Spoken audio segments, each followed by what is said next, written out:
ভুতুরে বাড়ি খুঁজতে গিয়ে যে ব্রহ্মদৈত্য দেখা পাবো সেটা আমি ভাবতেই পারিনি। কে ওখানে?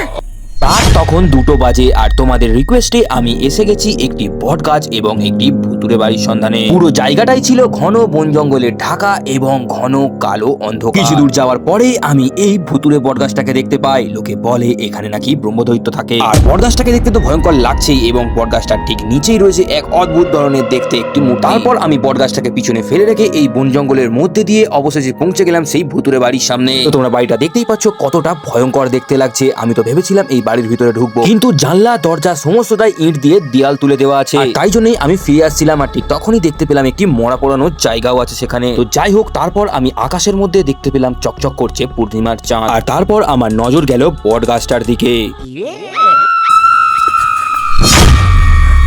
কে ওখানে? কে? আমি দৌড়ে গাছের এই পারে এসেও কাউকেই দেখতে পেলাম না। আমি বুঝতে পারলাম না যে ওইখানে আমি ওটা কি দেখতে পেলাম। আমি কি করবো কিছুই না বুঝতে পেরে দৌড়তে শুরু করলাম। বন্ধুরা প্লিজ ভিডিওটাকে লাইক করে চ্যানেলটাকে সাবস্ক্রাইব করে দিও আর কমেন্টে জানাও এরকম আরো ভিডিও চাই কিনা।